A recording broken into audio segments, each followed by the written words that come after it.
Hey, how you doing out there? It's me, Jermaine Callando, back with another video. I'm doing daily vlogs, as I told y'all. This is such a difference. So I just got off work. I'm going to head home right now. I'm always like a little bit finished, like I want to go to the park first.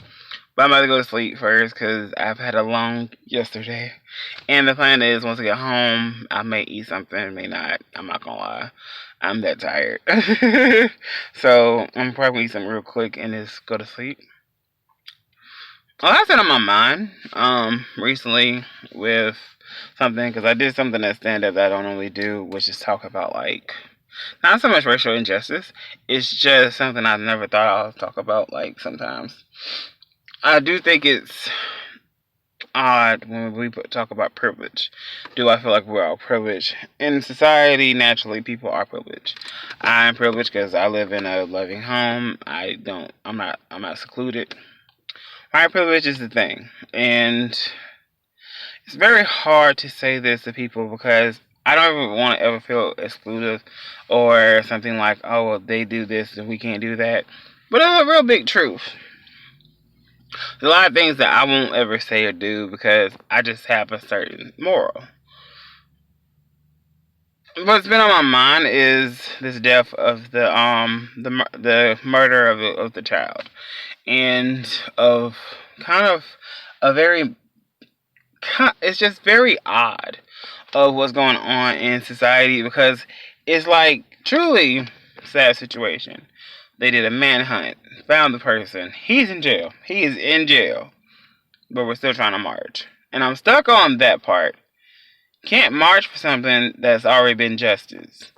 You know, I have such an issue with this statement because, first off, the little boy was out of his home on a bicycle and he was like 5 or 6.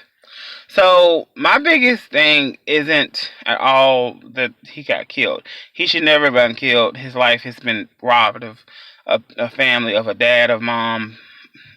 That his life is shortened way too much. First and foremost, it's such a tragic thing. I'm stuck on people not making it seem right. And it's like, but he's in jail. The man is in jail. No lie, he didn't get killed. A lot of people probably like, well, he could have got shot. You know, and it's such a weird thing because it's a racial. I don't really consider it racial because a lot of kids get killed. Let me go to a point. I was taught to never let a child go outside by themselves. We were also taught that kids get snatched up. We were also taught you can't trust your neighbor. Now, what does that mean as a community? If you have a lot of families in your neighborhood and stuff like that, but you have a trusting relationship with them, like you see my child, watch out for my child like I watch out for your child. Those type of things. As a community, as we get stronger, and not only the black community, but as communities that you live in the cul-de-sac and everything like that, you should have that done. I am one of 5 children. And I'm not gonna lie to you. Until I was probably maybe 8 to 10, I was only allowed to be in my yard. That's without my parents' supervision. But they ain't like that. They really didn't want that because I have an older brother. See what I'm saying? I had an older brother that went outside with me if we went outside. So we watch each other. We can't go across if the ball goes across the yard, can't do that. Right? Ride bikes, only in the yard. All of this is what I'm suggesting to you, right? This kid was 6. And I'm not gonna lie, very adorable little boy. I was like, oh my god, he could have been a model. Dead ass. So it's really bad that his child at this age, 4, 5, 6, was outside on his own riding a bicycle. He got shot, and his dad saw it. He's crushed. He knows who did it. Everything. This story is tragic. What goes left for me personally is they're getting for like there's no price on a life. To bury him was free, and they're getting about $500,000 so far with funding, everything. See what I'm saying? His life is so tragic and everything. Promise you, most of these funds for all these other situations, I get that. A child got killed the same way, and he has about his goal was $10,000, and I think $10,000 to $15,000, and they're by about 3,000. He's black, right? This white child. Now, do I know how this person got killed? I do not. So see the difference? It's such a funny thing about white privilege, because you never want to say that about someone like this, because it's kind of going back to the situation with George Floyd. How it goes back to the situation with the guy that got murdered by running, him just wanting to run and get some exercise, and Breonna Taylor, she just was trying to sleep. So it's very scary to be black in America right now. And I'm not going to say like, oh my God, I'm not ever scared. I am pretty much terrified. It's not numbing. It's just a situation where I don't know what else to say. And it's like, I'm 30 years old. I am way grown, and I realize I've lived my life. I have to be my own joyous self. I have to find my own joy in the life I have now. We got COVID going on.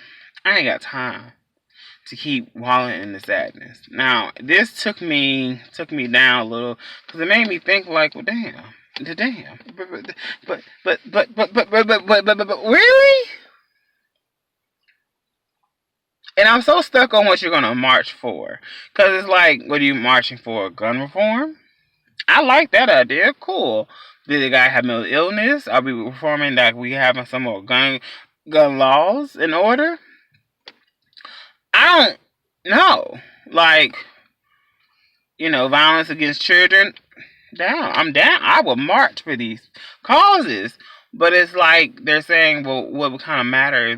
Why can't we do the same thing? It's like, but this isn't the same thing. And also, this isn't police brutality.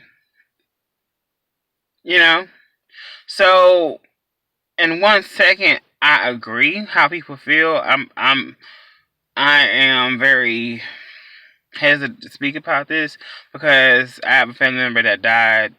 He was murdered, and he got shot in the back, and that's something that I still, know about. I wasn't around when he got shot. I was at work.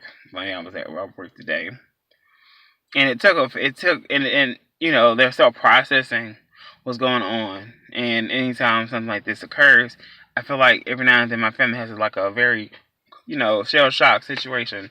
A shell shock is like a situation where you always, once something happens, you go back to the same, like, I think 5 to 6 stages. And, I think they're doing a lot better and everything, but it's still like a life lost. Like, that somebody's son, somebody's daughter won't see her dad. You know what I mean? There's a little boy, 5, 6 years old. Same thing. But what do we do? Talk about gun violence, talk about gun control, talk about violence in the community. That's what you do. Figure that out. Or know your neighbors. Things like that. They knew the neighbor. So this is why this is such a complex thing. You give me? It's been on my mind because it's like something that can't escape it. And I plan on traveling and everything like that, which I have to because it's my career, and also I want to because I want to see the world, and also I want to spread some joy instead of, these just long think pieces upon my life. But I want you to think of this yourself as a person. Don't forget that you're one person, and that you make up a lot of people in your community, in your family, in your friends. If you don't have that many friends, I'm your friend. So it's me and you. You join me, I join another person, we become a community, correct? If we start trying our best to talk about topics like this, things will change. If we vote, things will change. If you can try your best, things will change. Change takes time, but it also takes effort, and it takes order. You gotta find silence in what order you come into play and everyone else comes into play. Don't forget 1 second to love yourself first and last every single day. But throughout the course of the day, talk to people. Ask about their day. Talk to them. Say, hey, how you been? That's very simple. Hey, how you doing? Hey, it's been a while. There's certain things you don't say. I don't ever really think I missed you. I've been missing you. Those things are not really like a nice thing to say to someone because it's like you have their number, you have their info, you have their contact info. You know what I'm saying? Don't wait for tomorrow what you can do today. Not saying do everything today like it's your last day on the earth, but realize life is short. We have a long life to live for most of us, but sometimes life gets robbed. This little boy got robbed. This life, a lot of Black Lives Matter. While we were doing the movement, a lot of these lives got matter. A lot of these kids don't have moms, dads. A lot of people have a daughter that's gone. Breonna Taylor is a situation that is still, to my day, on my mind every single day. Anytime something bad happens with black people, I'm like, well, Breonna Taylor's more my concern. You know what I mean? But all in all, signing off is this. Try your best to be yourself. Try your best to find solace in people. And try your best to find people that want you around. Because I'm posting on Facebook, and I'm not going to say her name because I just really want to say, like, I need you to know that you are loved. And I love you. So, you ever feel nobody else, I love you. Who cares? I don't care. I love you. So, I said it. Alright, signing off is this. Also, if you want to support the channel, you can Venmo me at Jermaine Callando.